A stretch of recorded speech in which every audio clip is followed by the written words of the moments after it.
at it because I'm sick and tired of the media talking out of their not the right orifice and saying things that are unjust and untrue for political gain. And I would bet everything I have that Robin Voss is behind this as well. Oh, So yeah. here's the story. February 22nd, 23rd, and 24th, Tuesday, Wednesday, and Thursday. The last 3 days, the legislature was in session, specifically the assembly. I went to Madison on Tuesday and I stayed over 2 nights because I didn't want to go back and forth. That's usually what happens when you have consecutive session days. But to have 3 in a row is incredibly rare. And I had made plans to leave at 4 o'clock on Thursday because I had another appointment and I had to leave physically.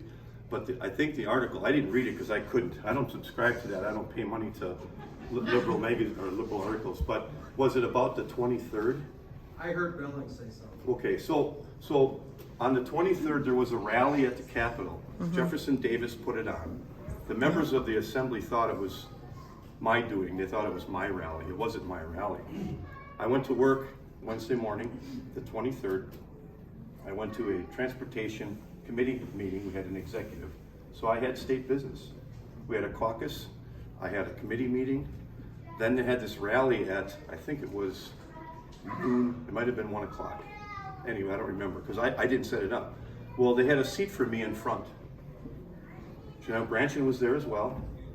And they said, hey, they're calling you. They want you to come down. I said, for what? They expect me to say something? Oh, yeah. Okay, so then I went to the the second floor, and I looked down and there was an empty chair next to Branchen. And it was already starting. They were saying the pledge and all this stuff. So I went down, and of course everybody cheered because I was there. Whatever, it's his glory, not mine. But anyway, I sat in the chair. Well, then they asked me to get up and speak. And I said a few words, I don't know, 15, 20 minutes. Well, apparently what was going on behind the scenes was there was a caucus meeting at 12:30 I wasn't aware of. And then they had an emergency floor session to address one bill, AJR 107, I think it was. Well, I'm involved in this rally thing, and I'm speaking to these people, and I don't like to leave right away after I speak. I hang around and talk to people pretty regularly, even on the campaign trail. I try to come early, except for tonight, a school board policy committee meeting tonight, by the way. That's why I got here a little after 6:30. I gave an oath for that job too, so I'll hold that one too. But anyway, so I was in the building and I had state business I was doing. And then I was at this rally, which wasn't state business, but it was in the Capitol. And I thought I'd hang around for a little bit. Also, I get a text message from a Democrat, Jonathan Bostroff from Milwaukee. He says, where are you? I said, I'm in the rotunda. Why, where are you? And he goes, well, we're on the floor. I said, what are you doing on the floor? He says, well, we're hearing this bill. I didn't know anything about it. Now, part of the reason is, and it's sad to say it, but when I was vilified and attacked and my staff individual was taken away from me, I lost 67% of my resources in my office.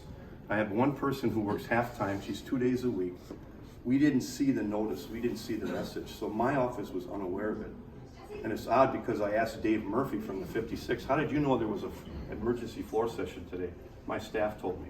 I said, well, good for you. I don't have a staff, so that's why you got to know. But anyway, so I was there in the building, a caucus event, a hearing for transportation. Sometimes we have caucus meetings. People come in for caucus and go home. They claim the per diem for that. I was there for more than that. The reason why they made an issue of it is because of the rally. They thought it was my rally. It wasn't my rally. I just spoke at it. Then I hung around, and then the cameras were in my face. And then I get the text from Jonathan. I ran to the floor. They were just ending.